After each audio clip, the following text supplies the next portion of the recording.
nakita natin as a marksman doon So, last parang season. we could say na Bren Esports is like a meta maker. naman, silang meta shaper. Isa Meta sa mga, shaper. kung sabihin natin nasa top lane, syempre di natin makikita yung kanilang mga scrims, yung kanilang mga practice before. Nagpa-practice Before this, di nila. natin alam for sure. But when they do apply it dito sa professional play, like MPL for example, doon na natin nakikita kung paano nila ina-apply yung mga bagong addition nga naman sa meta.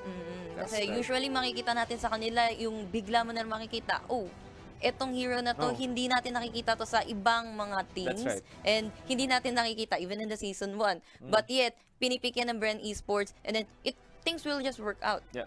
That's like, for example, yung Farsa, sila yung nag-introduce last finals ng season against Cignal Ultra. And we're not saying na ngayon lang nadagdag yung Hanabi, by the way. Hindi namin sinasabi yun. Ngayon lang na I think hindi na siya parang autoban. Kasi for the previous weeks, autoban ng Hanabi. Autoban ng Hanabi. This time, pwede na siyang laruin. Like, open na si Hanabi dito. By the way, if you're wondering kung bakit hindi lumalabas si Lunox and Mincitar. Hindi po sila automatic na ban po sila. Hindi sila pwedeng gamitin. Ban sila for this week. Yep, for this week.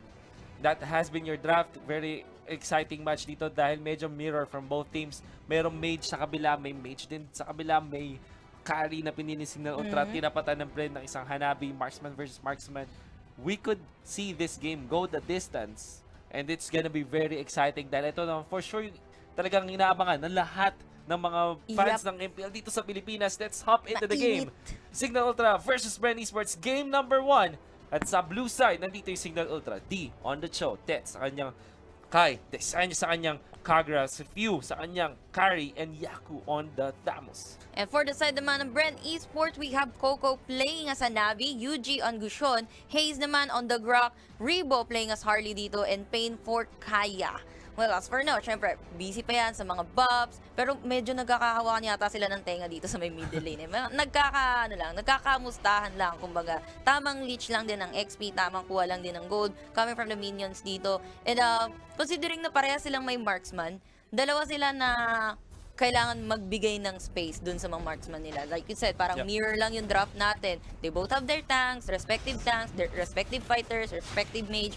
So, it's a matter of execution. Pero ginugo yata nila dito. Itong si Yaku, inututan sila dito ni Hayes. But Hayes as well, medyo low health. Same as si Yaku. Pero papasok pa rin sila. First blood ang nakuha dito ng side ng Bren Esports by killing itong si Yaku. But in exchange, they will be losing their Grok as well. Pero inabot pa nila dito si Pain. Hindi siya naabutan ng payong. Safe pa rin naman dito si Pain na nakadikit doon sa may tore. It's all safe. 1-1 for that first blood and for that first na ikinomit na team fight ng both teams. It's a kill for Turtle, actually. Tapos may turtle din na potential na pwede nilang kunin. However, pero I think the Bren Esports, interestingly, ang kanilang talagang emphasis on getting the early game up is on to the Harley, which makes total sense to me. I think pag nakakuha sila ng enough farm para dito sa Harley para ma-enable siya sa mid-game, para ma-enable agad siya na makapag-rotate agad, I think it's gonna bode well for Bren Esports. Much better kung compared kung binigay nila doon kay Coco yung farm muna. Ngayon, yung Harley, level 4, mas maganda na yung farm sa top, will be able to transition into the mid-game na may ambag sa mga team fights if ever the fights do happen. Tapos, eventually, makakapag-make space nga naman sila sa KARRIE. Sa hanapin nila, for sure. They're trying to take the turtle actually. Muntikan pang maagaw sana ni CHOU dito, even with together with Kagura. Kaso it's already too late pero they're going sa kill kaya ako na naman dito na meron siyang deadly magic, but with that daggers coming from UG, nakapag-take ng revenge dito itong si UG against kay Yaku. Sobrang sakto naman ang range nun mula sa Shadow Blade mula kay Dulong-dulo. Able to get the last hit. And syempre may deadly magic na commit. At this early stages din kasi you kind of wanna all in dun sa mga fighters, the tanky fighters. Like for example, Thamos, hindi siya madaling i-take down and it's enough for Bren Esports to actually go onto that hero with all of their strength.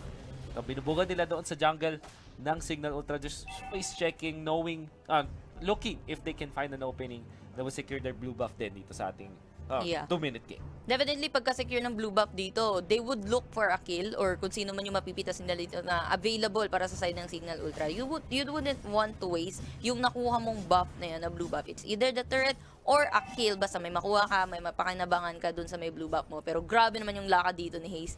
Talagang guardyado, secured ito. Pero pinapasok rin nila with the Higan Bana. They will be able to take down the turret. Pero wala pa rin sila nababawas dito for the side of Bren Esports. Hahabol pa rin dito si Yako kaso wala na siyang jump. And Bren Esports tamang aklasan lang, back to farming, and nakuha na natin yung objective natin, going back to farming na nga ulit. And they were able to secure your Torre, Yaku, na fend off na rin naman, Bren Esports dito. That the Magic is already a threat. But for Cignal Ultra, they will snatch itong crab dito sa may bottom. And maybe they can transition sa pag-take ng Torre dito sa baba. Ganun din naman gagawin ng Bren Esports mirror maneuver. They want to go for Yaku, take it down by the members of Bren Esports at makakatulak pa sila for sure. While that is happening, makakatulak naman sa baba ang Cignal Ultra. Pero dalawang turrets na kasi masesecure, possible masecure dito na side ng Bren Esports in terms of the objective dito. Aside from the turrets, nakuha din kasi kanina ng Bren Esports yung turtle. So the might be pangalawang turtle for the Bren Esports kung gusto nilang formahan dito yung nasa top na turtle. Pero nandun si CHOU na alam niya na baka nga mag-turtle dito yung Bren Esports. Pero nice face check doon sa may damuhan lang. Pero si D, binigyan siya ng Divine Judgment dito. Pero he's still alive para kay D. He's a CHOU, madaling mobility, easy flicker lang away. And hindi din naman siya kukumitin ng lahat eh. Nandito din naman yung mga backup neto ni CHOU. So it's gonna be a mess up skirmish if ever. But still, hindi nila nagawang i-contest yung turtle dito for the side of Cignal Ultra. Bren Esports pa rin, another objective for them. I like the idea for Bren Esports. Hindi sila nag-commit sa fights pero nagpo-poke din sila laban sa Cignal Ultra. Enough para hindi makapag-defend ng turtle nga na may Cignal Ultra doon. And this is why we were talking about yung konting priority ng Bren Esports towards dun sa HARLEY para makapag-farm siya. And because Rebo is really farmed ngayon, 5 minutes in, nakakuha siya ng secure ng turtles ng napakadali because the damage output niya is really high this time. Just look at how much they are babysitting itong si Rebo. Pero habang binibabysit nila si Rebo dito sa top, na decent naman din yung farming dito para dun sa Hanabi. So, Bren Esports actually getting so much out of the map. In fact, meron silang ngayong 4,000 kalamangan over Cignal Ultra just because of how well they are allocating their resources. And smooth lang din talaga yung farming dito ni Hanabi. You wouldn't want yung marksman ng kalaban is kumbaga, mas malakasan kesa dun sa marksman nyo.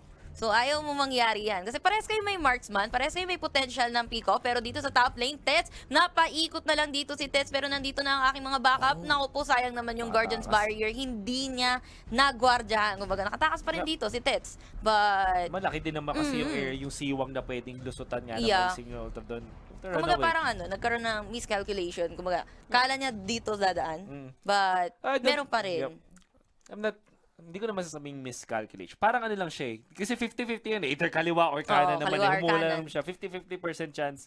And unfortunately, 50-50 didn't go in his favor. Anyways naman, at least they'll fend off the members of Cignal Ultra once again. So we are headed to a real quick pause. Mag-inayos ang konting issues natin. But I think that Bren Esports pa rin ang naunguna sa ating ngayon. I think that they're leading by what? 4,000-5,000? Almost 5,000, I believe. And if you think about it, hindi naman din mataas yung mga kills. So, ibig sabihin, talagang nasa galawan na nasa movements lang around the map. Tamang pag-prioritize lang ng mga crab, yung mga micro objectives, even yung turtle, kahit yung mga lane pressure. Dahil doon sa mga ganong klaseng maneuvers mula sa Bren Esports, nakakuha sila ng advantage over Cignal Ultra doon sa economy natin. Yun na nga eh, kailangan nila din step up dito yung kanilang carry if they wanted to secure a fight between KARRIE and Hanabi. Kailangan nilang i-match up kumbaga yung strength dito na nakukuha ni Coco coming from those farm, coming from those objectives na natitake nila earlier. Ngayon kasi, isa pa lang yung turret na nakukuha dito ng Cignal Ultra and both the turtle is na-secure ng Bren Esports. That's why yung network natin talagang heavily favors as of now para sa side ng Bren Esports. Pero Bren Esports at this point, sila nagro-rotate na sila, nagsisimula na silang rumonda dito sa mapa, taking pick-offs, taking kills, para nga naman additional dun sa kanilang net worth and space as well, para dun sa marksman nila, even Harley's here, nakakakuha ng kills, and continuous lang yung pag-take nila dito ng objectives to the point na hindi na sila i-contest ng Cignal Ultra, but the same with the Cignal Ultra, they're gonna be taking itong middle turret, so exchange turret lang yan, but andito na yung Bren Esports, manggagaling sa likod, pero sino yung umiikot dito? Si Tets, napaikot na lang, but Tets is still dead. Mag-isa lang siya doon, pinasok niya yung 5. Yung kanyang mga backup, nasa back. Yep. Unfortunately, that was a misstep mula doon kay Tets na siguro hindi niya fully na-calculate kung kailan dadating yung mga members ng Bren Esports, and that is gonna be really bad for Cignal Ultra losing yung kanilang main playmaker dito, which will mean that makakamakuha na tier 2 turret dito ang Bren Esports. Fortunately pala, kay Tets, mabilis pa yung kanyang death timer dito. Yep. And actually, nung nireview natin kanina yung net worth, sobrang lamang si Ribo. Just a little bit, 4.3k, tapos ang pinakamalapit sa akin is 3.6k. That was a minute ago. Kaya just assume na talagang lalaki lang yung net worth. Dito nauli na naman si Tets. Kahit pa under the tier 2 turret, walang mamamatay from Bren Esports. They take down the AKAI once again. Level 7 pa lang dito si Tets. Kabubuhay lang ni Tets. He just respawned. So, ang laki na namang disadvantage ito in terms of experience kasi almost a minute siyang down without getting the farm, without getting the experience, at ayaw na ayaw mo yung mangyari sa isang AKAI. You want your AKAI to have the most levels he can kasi syempre gusto mo siyang magkaroon ng mataas na levels on the 1000 pounder, even on the ultimate, para mamay ambag na siya sa mga teamfights, and that's really bad for Cignal. And the farm as well, diba? And the XP as well. Kasi kung meron nga, let's say, you have the XP as an AKAI, but if you keep on dying, hindi ka rin makakaipon ng enough gold para makakuha ka ng early, like ng items para pampakunat sa'yo, diba? Ano nga naman yung makunat, may level ka, pero hindi ka naman makakakuha ng items mo na pampakunat. Like, makunat na yung tangin ng kalaban dito, how about you? Parang ganun magiging question dyan. Pero nagkikinangan na yung mga items dito ng Bren Esports na medyo smooth lang yung galawan nila. Parang naka-record na, kumbaga, nakalista na kung saan tayo pupunta, kung ano yung susunod natin iti-take dito. Looks like they wanted to take this first Lord, level 1 Lord para sa side ng Bren Esports, or they might want to lure out lang dito yung Cignal Ultra, which is nakita na naman nila dito si Tets, natampulan ng mga skill at nahuli pa nila ni Yaku sa may likod. Yaku trying to fight, napatay pa nila itong si Harley at the middle lane, but with a mega kill as well para kay Gushan, with a double kill as well para kay Kagura, pero tumatakbo dito si Didi na hinahabol ng dalawa dahil low health nga naman siya, pero naiiwan si Pew. Ano nga naman ipanglalaban ni Pew, isa lang naman siyang marksman, na wala siyang kunat, apat yung kalaban niya, 4-to-1 exchange, and this Lord